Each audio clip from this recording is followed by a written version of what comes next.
All right, Niklas Olsson, the man who is brightening up my day every day. And we're going to talk about that. Welcome to the interview. Thank you for inviting me and us. CEO of Brainlit. That sounds sort of fancy, but it is fancy, isn't it? It's not just sort of the lights I have above my head here. It is quite scientific what you do at Brainlit, isn't it? Yeah, I mean, we are on a mission to not only bring great technology to the market, but also to educate people about how we are intended to live. And we are today not really living as per our basic design. And this has become a global issue, and it's manifested in a very high level of unhealth. And since the idea was, let's say, conceptualized and we started to file our patents, we have been on this journey to bring technology that will compensate for our current lifestyle. And fascinating is that if we go back, if we play with the thought that we are generation 10,000 give and take now, per our original design, we were supposed to spend a minimum 6 to 8 hours outdoors in the natural light. And what has happened since the industrialization is that we have moved our daily work chores indoors, and that has resulted in a very high level of unhealth and actually a deteriorating productivity over time. And that is what we try to compensate for with modern technology. It's really cool, isn't it? I can relate. We are sort of Stone Age people in our DNA and in our bodies, but all of a sudden we go indoors and we are under bad lighting, and the body, I guess, body doesn't sort of respond to wonder what's going on. Why am I not seeing the light anymore? Sort of the natural lights, isn't it? Yeah, but what's fascinating though is that people think that it's the sunlight that we require from a biological perspective, but that's not really the case. Even a day like this in Sweden in February, the amount of light, even with an overcast, is still above the level that we can absorb. We have what's considered a threshold for absorption, and that is around 2,000 to 3,000 lux. And a day like this, we have approximately 10,000 lux outside, even if there is a gray winter day. So for us to be outdoors is utterly important for our health. And what is happening if we don't get the right light that triggers our circadian or stimulates our circadian rhythm is that we can see that the balance between our different hormones, cortisol and melatonin, is flattening out. And that means that results in that we are not sleeping as well as we should. And I think today there's so much awareness about the importance of proper sleep. Yeah. And that is normally the first thing that our technology affects, is that people sleep better. And we don't talk about just the simple number of hours, it's the quality of the sleep as well. And when you sleep well, that's when our cells is regenerating. That's when we are shuffling around the information in our brain. When we are recalibrating our bodies. So I would strongly argue that that we need the right light at the right time to stay in a healthy balance.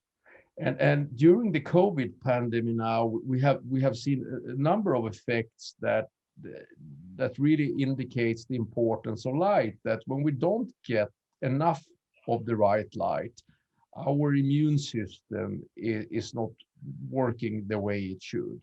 So a simple way of staying healthy is to take a long and brisk walk outdoors.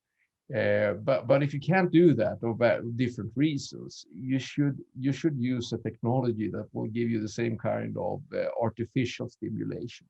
Yeah, no, but that's interesting in these days. I didn't think of that, but you're right. It's actually almost like a health cure to get here. And I like sort of, I want to get back to that serotonin and melatonin, sort of two hormones, I guess. And serotonin, I know that it's something in the brain that during the, I guess, helps you connect better, to cognitively be more at your toes, and you're more alert. And then you want to have melatonin in your brain during the night, so you sleep much better, and not being flattening out, but have more amplitudes night and day. I would say that the two hormones that we are targeting are cortisol and melatonin.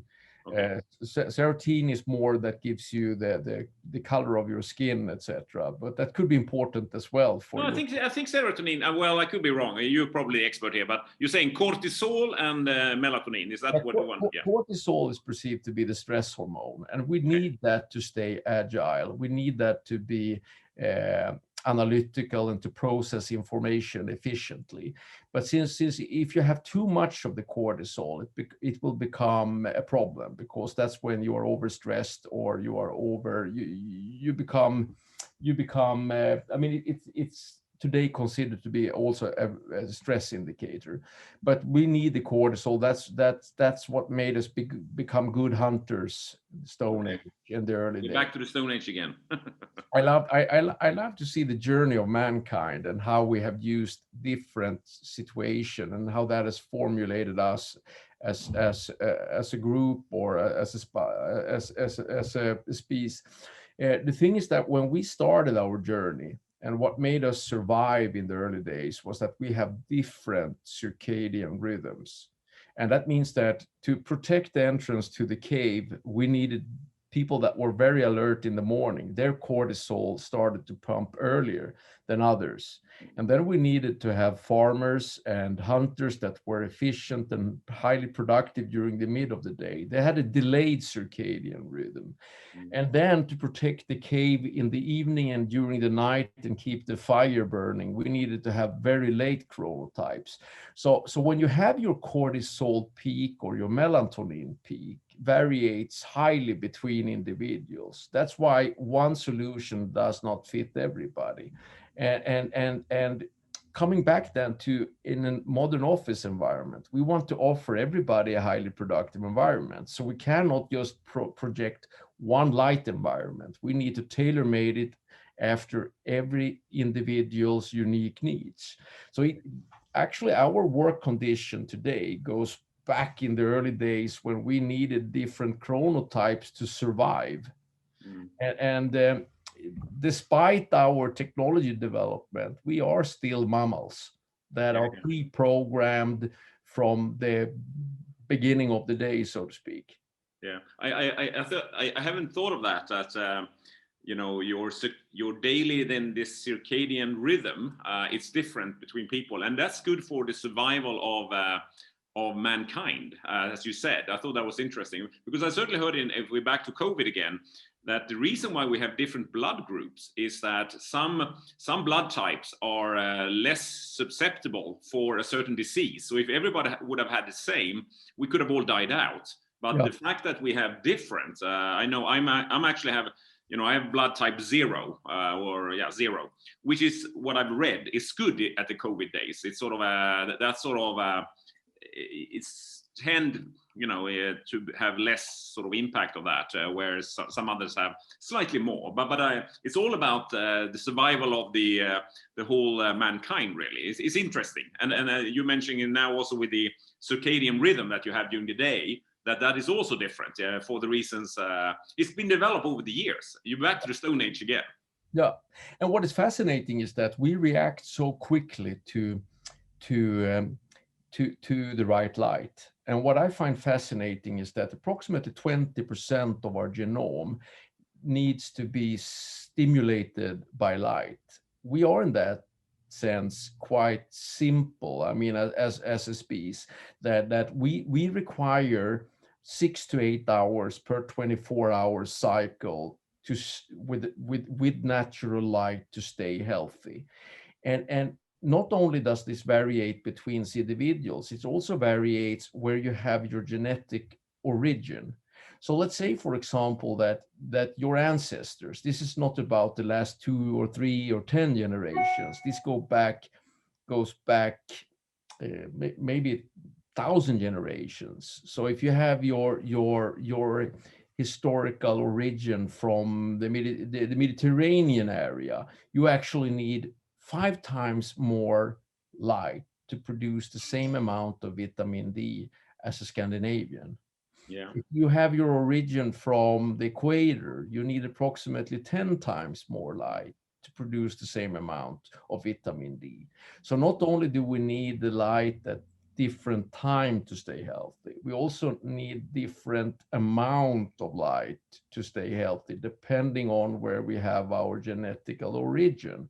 So this is in a sort a complex model, but it's very simple to compensate for with modern technology, using AI to analyze what makes us become healthier and more efficient. And that's where I think that you using our technology today, it's a brilliant method that we can very quickly analyze what kind of light triggers the best Joachim, the best you can be at a given point of time. I actually think that you've taken out a lot of good stuff in me already, because I feel the difference. I personally, on a personal level, I come here to work every day. I've never closed the office here, and I enjoy coming here because I feel in the afternoon, maybe before we put in your sort of great light here, maybe at 3 or 4, you started to sort of feel a little bit, your energy level went down, but you have those extra hours. So the productivity that you simply can go the whole day. I can just say for myself, I feel that. Someone says that, can we move the meeting to have it at 5 instead? Yeah, no problem. It's not like it feels hard. The other guy, I don't know if you remember, but when we started talking about this, you and me, Niklas, I told you we had one guy, a developer, that have just lived here now it's probably 1.5 years, but at that point it was 1 year. He's from the Philippines. And just like you say, he come from another area where they are used to a lot of light, and coming here to Sweden, and he have had, since he came here, very hard time sleeping actually. So he has had a big problem. And I remember we talked about it, that it will be actually quite interesting to particularly follow him, to see what will happen to Jace Yerson in this scenario. Unfortunately, he's one of the guys that have decided to work, that's on his choice, very much from home now during the COVID. So he hasn't yet been exposed. So we don't know yet. He's been here, maybe a day or two, but not in the sense that he's working here regularly. But I think it would be interesting to track Yerson, because, and I know he was very happy that we as an employer sort of took his situation. I wouldn't say that we put it in for him, but I particularly thought it was a great thing for him that we did it, given that he experienced this sleep problem coming to Sweden. I think that's a really good example of when and where you should deploy new technology to improve the workplace in general. And what I personally find very interesting is how quickly we respond to the healthy light. That in most cases, I would say that within 7 minutes, 80% of any given population will biologically react to the right light. Within 10 minutes, we capture 100%. And our medical experts can, through either swabbing or blood samples, detect how each and everyone reacts to a specific light. So you don't need weeks to validate if you react or respond to healthy light. You need less than 10 minutes for most people. I interviewed, I'm going to air this I think I'm going to do this one on a Wednesday. And I had Hans Andersson from Wihlborgs it's going to be the Monday interview. And he had read, and maybe had heard it from you, Niklas, about the saliva in the mouth. That is, as you said, you can swab it. Is that what could you explain that? What changes in just quite quickly, actually? Normally, we measure the level of melatonin, a hormone that makes us relaxed and tired. And we have 2 curves that are, to simplify it a little bit.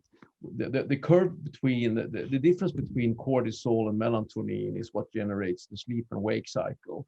And by measuring the delta between when you start to be exposed to natural light and then after, let's say, 10 minutes, then you can measure the change in concentration of melatonin in your blood or in your saliva.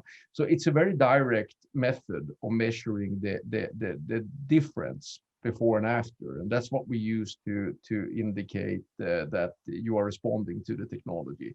And today, many professional organizations, I would say, they have reached some kind of fatigue when it comes to implementing new processes, new approaches to stimulate the workforce and make greater work environments. And then we come and say there's actually a very simple way of providing something that is measurable. Within less than an hour, you can see how your workforce responds to a new environment. So per our definition, we are really not delivering a light. We are delivering an environment, a biological correct environment. So in the future, we think we will also connect to other systems that affects the individual in any given work environment. I mean, temperature, for some people, they perform much better in 18 degrees than in 22 degrees. Others prefer 25 degrees. And how we can use the same AI platform to analyze how we react biologically to external factors. And that's where I see us developing going forward. So Hans, actually, on temperature, Hans, I know, back to Hans' interview, he did say that in general, women prefer 1 degree warmer in the office than men. And I know you take it even further to almost an individual level, because obviously there are differences between individuals as well. But on an average between men and women want it a little bit warmer in the office than men. So yeah, we actually touched on that in the Monday interview as well early. But I think everybody can relate to the fact, as you say, that it goes quite quickly. If you are indoors, and you go out and there is sort of it could be a sunny day, particularly a sunny day. If you come out on the balcony or something and you just feel that light, it doesn't take long to really start feeling the effect of it, really. And it's that's sort of the effect, almost like we feel now coming into the office in the morning. We turn on the lights and it's here. And I one thing which is cool, which I think we should mention, is the fact that it's quite advanced sensors here as well. It's not like we just turn on the light and it's full daylight. It actually varies, which is a cool thing. During the day, that we have a little bit more morning light, and it becomes sort of more even stronger in the middle of the day, and then it becomes more sort of yellowish towards the afternoonish, just to follow or mimic sort of how it is outdoors. Because your patent is all about that that sort of closed loop sensors that will look at what is outside, and just to get that targeted daily outdoor experience for our indoors experience, isn't it? Correct. And what is fascinating is that coming back to the concept of us having different chronotypes, the largest study on that was done in Munich in Germany, 2017, and they had approximately 175,000 people took part in that study. And they measured day-free sleep. When would you prefer to go to bed if you had no social obligations or work-related obligations? And it turned out that the biggest group here preferred to go to bed at 11 and wake up at 7. But do you know how large that group was in percentage? 5%. No, it was a little bit bigger, 15%. 15, yeah. But that's the largest group. So then everything is spread out from that. Yeah, I understand. Follow the normal normal curve. Yeah. So why do we have that? It goes back to exactly what you said, that the light varies over the day. So in a population, we have different moments where different chronotypes perform at their best. So therefore, it's very important for us in our technology to replicate the natural day, to trigger those efficiencies that are in each and every one unique when they will occur. And I think we should also address the fact that in a modern workplace today, we have what's called a social jet lag, that some people have to attend a early morning call with Asia, others have to attend a call with America in the late afternoon. And what we can do with our technology is actually to adjust the perceived time. So it means that we can biologically adjust people to a time zone where they need to perform. And this has become more and more important as well, that how do we biologically adjust to a specific time zone where we need to perform? Let's say you have a project you're going to run with a partner in Asia, and you have to be up 4 o'clock every morning. For that not to become an health issue for you, you should try to move your circadian rhythm almost to be on Asian time. And that's what we can do with modern technology as well. 4.5 hours. 4.5 hours is what we have to India at the moment. It's 3.5 when we have daylight savings, but right now it's 4 hours, 30 minutes. So, and we know that we are very much in sync with the Indian time here. We report all our interviews. We always say that, we're going to air this at 6 o'clock a.m. in the morning and 10:30 IST, Indian Standard Time. Yeah. So we relate everything to Indian time at the moment. Yeah. So maybe you should have a conference room that runs on daily time. Yeah. So you can go in there and sit there. Today we are having studies done in how quickly we can adjust time settings, and we are currently at 1 hour per day we can adjust. So if you want to adjust, you need 4 days in an Indian light environment to be biologically. It's like being jet lagged. It's exactly if now we haven't been flying, so we almost forgotten how it was to travel to another time zone. But how it felt, yeah. But I think I can recall that it's sort of you're not immediately into that time zone. It takes a few days before you get into it, really. And I Niklas, I have to ask you, are you wearing your Aura ring? Nope, I'm not, because my Aura ring ran out of battery life, and I'm trying now we're using a number of sensors to measure how we are affected by light. Currently, I'm testing out the new Apple Watch with health functions. Okay. Yeah, because you remember you told me, and you said that if you install this light, then I'll get you an Aura ring. But I went ahead immediately after our first call and bought one anyway, because I thought if I buy it now, I will have a few months before you install the system for us, and then sort of get a lot of data. So I had it almost for there were some backs and forth before we had this installed. So I had it for 6 months, but it's interesting to see the change, because the Aura is it provides data on the Aura ring provides me really great sleep data. It has activity data, and then it has this readiness data. And it's quite a complex how it sort of provide a score between 0 and 100 of how well prepared you are.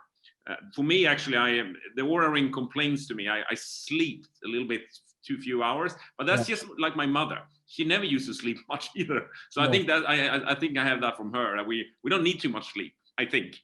But the Aura ring sort of, I never score high scores on sleep. Activity wise, I'm sort of at excellent levels, above 85 all the time, but sleep, I'm sort of more in the 60s, 70s, and that's bad. That's bad. I know. I think that when you have access to your personal data, it can also become quite stressful, that you feel the pressure. But for me, Niklas, I think it became almost like a personal coach, and I knew I was sleeping a little bit on the low side. So this one gives me, take it easy today, or why don't you start winding down a little bit earlier? So it gives me these push notifications, sort of. Now is the perfect time to, no more screens now, and just trying to wind down in order to sleep better. So I like it a lot. So I sort of my CTO here, or the founder of the company, Paul, he felt also it sort of changed his life. We both love data and technology. So the Aura ring has been fun for both of us to have. What I would say though is that all science today, pretty much all science indicates that we have a pool of sleep that we need to fulfill to over time to have a long and healthy life. So people that have a too short sleep, they tend to have a shorter life. So it's balanced out a bit. You have a number of awake hours to spend, and I think my mother is 80 and still going very strong. So you should not then be at risk. I hear you. I heard it from one brain scientist that you shouldn't be worried about becoming old. Do you know why? Because all the sort of grumpy people, they die 7 years earlier than the happy ones. Yeah. So on these elderly homes, it's just the happy ones left. So don't worry, it's you know, you have a seven more sort of shelf life if you are an optimistic, happy person than if you're grumpy and you know. Yeah, and that's another reason why you should focus on having a perfect light environment, because today we have in our studies detected that if you're not working in that sense, but if you're living in the right light environment where you get this proper circadian stimuli, you tend to slow down, for example, the development of dementia. We are increasing the blood flow in the brain and the stimuli of the suprachiasmatic nucleus. So we have today a number of elderly care facilities around the world that is adopting our technology. So what we are saying is that from the cradle to the grave, more or less, we become healthier, more productive. We have a more fulfilling life when we are living as per our origin design. And if you go back in time, looking at those pictures from old hospitals, this is what I find fascinating, that you were bringing patients outdoors in the tuberculosis hospitals. You put a blanket over their laps so because they needed fresh air to become healthier quicker. But what they actually got was light stimuli. And today in our studies, we have seen that we can accelerate the recovery time post surgeries or post treatment in general with 20 to 30%. So there is a reason we think that everybody should look into either spend your 6 to 8 hours outdoor or create that environment indoor for having a productive, healthy, fulfilling life. Yeah, and you see it at hospitals, and that's why I, you know, it is quite dark here in you know, in the north. You know, sun sort of I think it's, you know, it's comes up at, what is it, between 8 and 9, and then it sets between sort of 4 and 5. So most people who are working, they are sort of, they go to work when it's dark, and then they are at the office, and then they go home when it's sort of dark. So it is dark time. So some people get depressions, and they, as you say, it's important to eat, I guess, supplements of vitamin D, because it's a good vitamin for your immune system and so on. And hospitals, because people, I think particularly for depression, they do have these light rooms. And I sort of think it's funny that I'm sort of working in almost like I'm in a hospital having this sort of daily sort of light stimuli every day, which is you know, I think it's good for us. And you remember when we first talked, and I had no clue how expensive or what this technology would be, but I told you that I don't want to take it out of my capital. I don't want to basically, but I was just working on our business model, and as a software company, you know, we were thinking of software as a service, a SaaS model, which is very common. And I told you that, well, but you're not selling, you know, light, you're selling health. So we came with this idea of you should really, you know, be selling health as a service. And I'm happy to pay monthly for health as a service, just like my clients. I'm hoping that they want to pay sort of monthly for software as a service. And as you know, it all, we looked at various solutions. And at the end, our Wheel Boys, the Monday interview with you know, with Hans at Wheel Boys, they foot the bill, and they spread the cost actually over, I think it was 8 years, because we said it's better it's your system, because we. So, but I'm. It's not until 8 years has gone that I have sort of fully paid for the system. If I just so I thought that was really good. So, and they put it on just a monthly rental, which I think it was a good deal. So we got it, what we talked about, Niklas, health as a service. I really like that. Wonderful. And what we see globally is that when people understand how much value it adds to the operation of any given organization, it goes away from being a cost to be an investment. Yeah. An investment in lower health, lower sick absence, higher productivity, better qualitative outputs, etc. And thanks to the conversation we had almost 2 years ago, okay, we have developed a new platform, a hardware platform. And this is actually, we have condensed the technology we have into a freestanding system that you can have just over your table at home or in your office. And where we have created this circular environment where we using a radar sensor today to detect your health, and we are feeding our algorithms with data to design the right light compositions that boost your health. So we are launching now what we call a personal health system. Oh. That you, and the intention is that you should be able to pay a monthly subscription to have this in your, either in your office or in your home office. And we today have, for example, in US, partners with more than 200,000 people working from their homes, desperate to find out, oh yeah, how can we improve people's life when they're not working from an office. So we think that the new normal will not be the old normal where people went every day to their office. People will become more flexible when it comes to where they perform their work. It could be from the beach, from the cabin, their summer vacation home, from their apartment, etc. And to bring the work environment with you, like you bring your PC or you bring your whatever you need to deliver your work, together with a healthy environment. That's going to be hopefully the new normal. Yeah, no, and we certainly touched on that. I think Wheelboys is aware, who are, they are renting out office space, but they realize it's changing. It's not coming back. Just like the airline industries, it's not coming back in the same way that business people will start traveling. We will do a lot of more video meetings instead of traveling up for an hour's meeting in Stockholm and back. We won't do that anymore. That's gone. But also I think the way we work, and it will be much more flexibility, as you say. And I remember there were it's two brothers.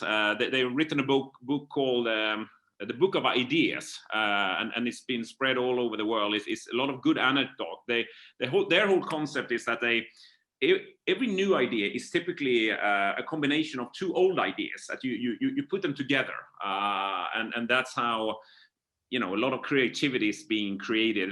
Very few ideas are completely sort of coming out of the blue, but it's usually a great combination of two concepts, and that becomes sort of something strong. But one of the brothers, he developed a concept that he called herarbeta in Swedish, a sort of here work. I don't know, but it was almost like that. He said, if you like to go to Thailand, for instance, for your vacation, and you like to be there, and you feel great being there, why don't you spend an extra 1 or 2 weeks and telling them once, I have started working, but I am in Thailand, but sort of I'm at work now. So why are we always have to be at the office and work? And I love I listened to it as one of his lectures or presentations, and he was asking all of us, we were about 100 people in the room, so where are you at the most creative? Where is that? And we all, some said in the shower, out when I'm walking at the beach or whatever. We had a lot of things. And he said, funnily, I've asked this question to probably 10,000 people. Never ever have anyone said the office. Yeah. Ever. He said, no, he said, there was one guy, but then he said, oh, that was interesting. And that guy who screamed or said the office, he said, no, I was just kidding. I knew you were not looking for that answer. So it's interesting in a knowledge society where we really value creativity, and very few people feels that they are at their best in terms of creativity at the office. Why do we spend so much time there? It's actually quite an interesting question to think about. So that is, the new norm will be this flexibility instead, which I think is going to come. But I think that pretty much everything goes back to how we are designed to live, and that we are different from both the chronotypical behavior, from a genetical behavior in a wider perspective. And we have a scientific board within Brainlit. We are heavily anchored into the scientific community here at Lund University. And one topic for one of our scientific board meetings was, do we have light memories? do we have certain situations that are triggering a thought process that is very positive? So if you would if you could think about a situation when you were running on your grandparents' lawn a summer day, and how it felt you could run forever, and do we intuitively remember that light composition? And the answer after this discussion was probably yes. So what we are planning to do is that we will, in our BCL app, in not such a far future, have an opportunity to record a light scenario. Circadian light, BCL, is that? Yeah, yeah. And what, so let's say you're in Thailand and you feel this kind of great state of mind, and you're creative and you come up with new things. You should use your phone then to record the light setting. Oh, cool. And then when you're back into your office and you have the system you have above you, you can reproduce that specific light environment that you had in Thailand when you were feeling this kind of great energy, and you could reproduce that light in your office. So we think there's ways of moving performance points, not just circadian points, but state of mind points, using technology as well. So we are just scraping on the surface of what we can do with technology to make us better biological creatures. And that's what I find very exciting. It's a lot of great thoughts that you're creating that conducive environment for creativity in a way that where you intuitively feel yourself. It's sort of that you're performing great. I read another book. I have to tell you about that as well. It's one of my. It's a guy, Claes Hallberg. He's written a book called "You Can't Do Business Running Around Like an Idiot." And a lot of people are just running around like idiots and just being completely stressed, and they become more and more worn out. They are way past actually where an extra effort for them, it doesn't make them more productive. It makes them less productive, because they are, they have passed that peak. They are beyond the peak. So they are, if you're very lazy, you don't do anything. Obviously, if you work a little bit harder, you will produce more. But if you're beyond the peak, then you are just putting even more stress on yourself. And a lot of people are like that. And that's what he writes the whole book about, the premise that work less, achieve more. It's kind of interesting. Yeah. And he's also talking about how to solve problems. And this is something I've taken to heart. And it ties to your conducive environment, because he says that to solve a problem, this is the formula. Step one, define the problem. Just sort of define what are you up to? What are you going to solve? All right. Step two, problemize it a little bit. Think about it from various angles. Maybe in this direction, that direction, but just give the brain something to work on. Step three, rest. Now this comes into your great environment. Just rest, no effort. Don't think about your problem. Just let the brain have its way, be in that fantastic conducive environment. And then step four, that is just the answer will come to you.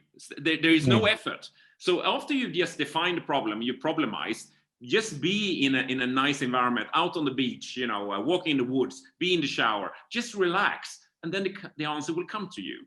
And I think it's beautiful where a lot of people think that, if I just try a little bit harder, then I'll get it. But no, try a little bit less, and just be in a conducive environment for where you feel great, you relax, because your brain is just your cognitive brain. If you just try to think one thought at a time, because typically the brain is only capable of that cognitively, then you have a very limited mind. You don't think that much. But if you allow it to run freely without you disturbing it, the brain is a fantastic mechanism for associations and finding ideas. And let that just happen.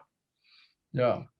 No, and by creating the environments where we are at our best, that's our contribution, so to speak, to the work environment or the play environment. And I think that what has really been highlighted during this pandemic is that people that are concerned or worried about things are not really creative. They are spending way too much of their thought processes on will I be healthy? Will my parents be healthy? Will my children be healthy? So I think if you measure innovation, it's a very difficult situation, because in some areas innovation is exploding currently in bioscience. I mean, how we develop new drugs in record time. In other areas, I think it's slowed down.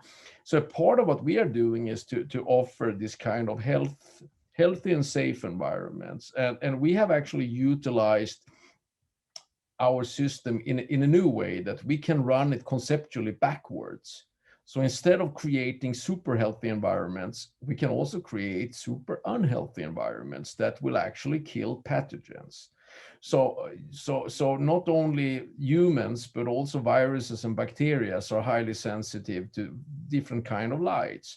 And I think by offering people an environment, offering healthcare operators or in airplanes or in train stations or in theaters, how do we open up the world again to become more creative in a wider perspective?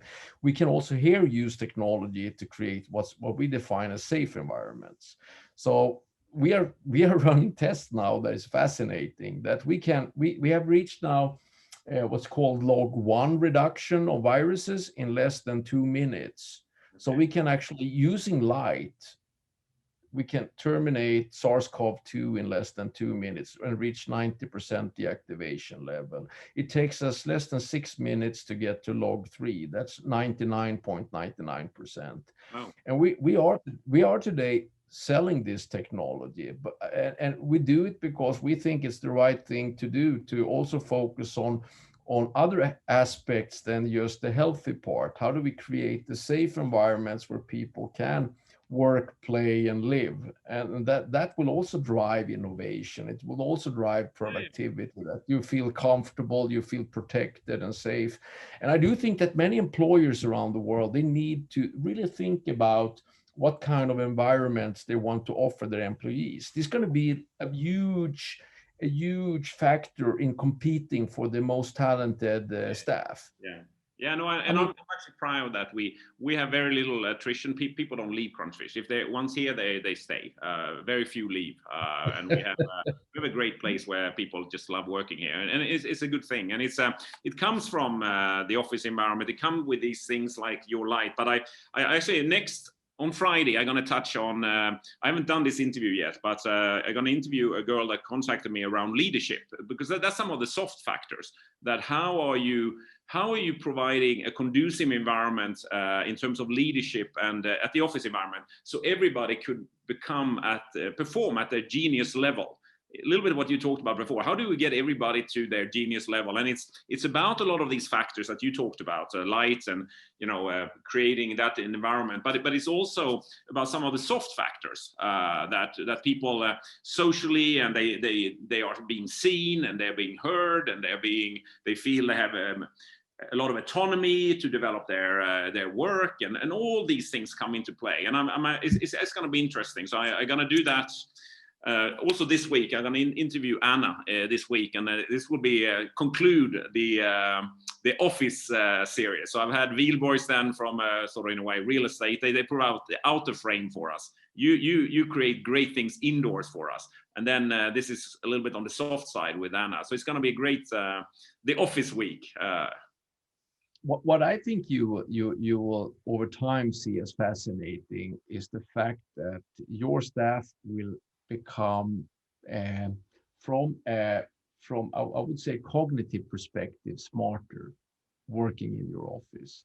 And DTU in Copenhagen, Danish Technology University, conducted a study with our technology in a school in Copenhagen.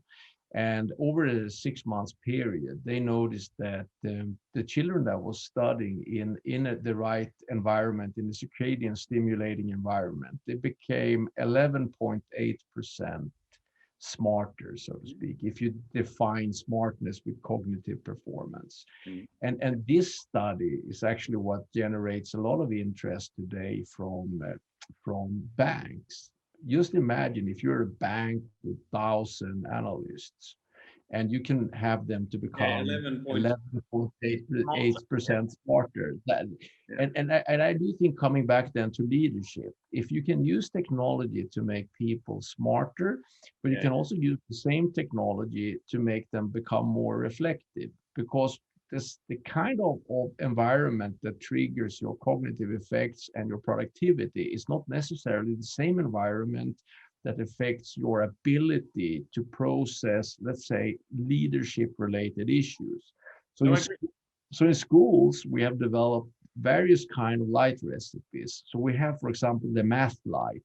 That is a light that drives cortisol and stimulates your analytical parts of the brain. So yeah, no, I like, Niklas, how you take it, because you talked about that in a way. If you have a work environment where they have a lot of people who are on sick leave, you improve that very quickly. That you have proven that. And then we talked earlier here that, well, this creates more productivity. I feel more alert, so I can be more productive. But there is another level here that you talk about now, which is sort of that you can create a more creative environment. Even it's not sort of just productive, because we know that, as I said, it's not about just that you should work harder.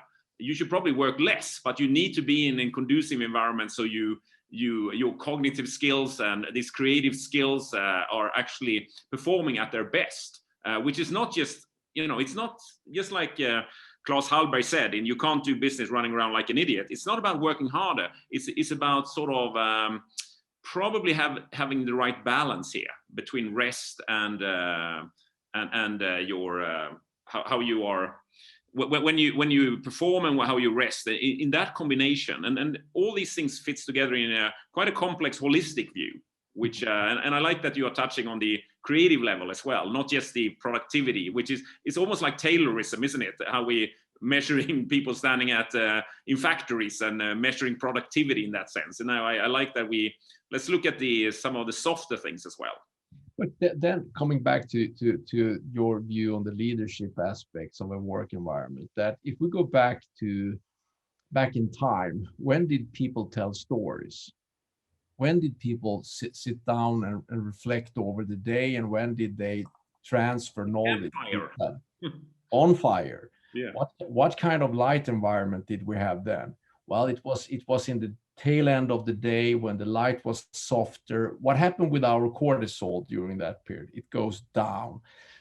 Melatonin goes up, we become ready to go to bed. That's when we can absorb more information that is of more of a, I would call it, reflective nature or something. Reflective nature. It's a different kind of environment to process, not in an analytical way, more of an emotional way. So if you are having a leadership conference in an office, you should not have the same light environment if you want to get the same excellent result as if you're having a budget meeting. No. And I think that the awareness of how we are as mammals, reacting to different environments, that could really drive not only efficiency or health, but also creativity, how we respond to each other in a workplace, and we are just in the beginning of understanding. And this I just love, Niklas, here how far ahead of the game you are at Brainlit, because it's that's the cool thing about you. I think it's we touched on, if someone will see this interview once again and pick up on all these quite almost odd things that you have mentioned about how you can use technology in various new, innovative, new, novel ways. I think that's what sets Brainlit apart. And I just love it that you have so many different, you thought about this in so many different directions, which are, it feels to me very fresh and very, I shouldn't say futuristic, because the technology is here already, but you are way ahead of the game in your thinking, which is a great thing. Yeah, and thank you for saying that. And we see that our biggest, if how to put it, like a competitor, is not a company. It's the general lack of knowledge. What we're talking about is very new science. It wasn't until after the year 2000 that science started to understand how affected we are of light. I mean, it's not just a visual challenge that to see and be seen. it is a biological science. Yeah, it's on a deeper level. The Very deep deep level. level. And this is so consultants today, light architects in general, they're still operating on old science. So for us, it's extremely important to be engaged in discussions like this, to take every opportunity to send out a message that the new reality is available, or the technology that can bring so much value in terms of health, well-being, productivity, it's already here. And what we are extremely happy for is that innovative companies like yours, but also large banks, aircraft manufacturers, landlords are starting to understand the importance of not just creating a building that you go there to work. It's actually to create environments that makes you more healthy than to stay at home. Yeah. And if I were a landlord today, anywhere in the world, and we are talking to pretty much all the big ones today, why wouldn't the office be almost considered to be a health station? I not only go there to work, I go there to boost my personal well-being and health. And we do think that over time, our technology, we are focusing on professional applications, but over time, this should become a world standard, even in our homes, that staying at home shouldn't be a hazard. It should also be safe and yeah. Hey, I'm actually, we can chat for hours, Niklas, and it's always fun every time. But I'm starting now at 10 o'clock, which is my time now, an EMV masterclass, which is sort of it's all about cognitive skills, about how the card rail works. and that's it's a great course that it's 20 people in my company is taking, to offered by UL, one of our partners that is educating us. So I need to rush off, but this has been a fantastic talk. Thank you so much, Niklas. Thank you thanks for keeping us healthy at work. Thank you for inviting us and for giving us the opportunity to bring our technology to you. Yeah, thanks so much. Okay, take care, Niklas. Bye-bye.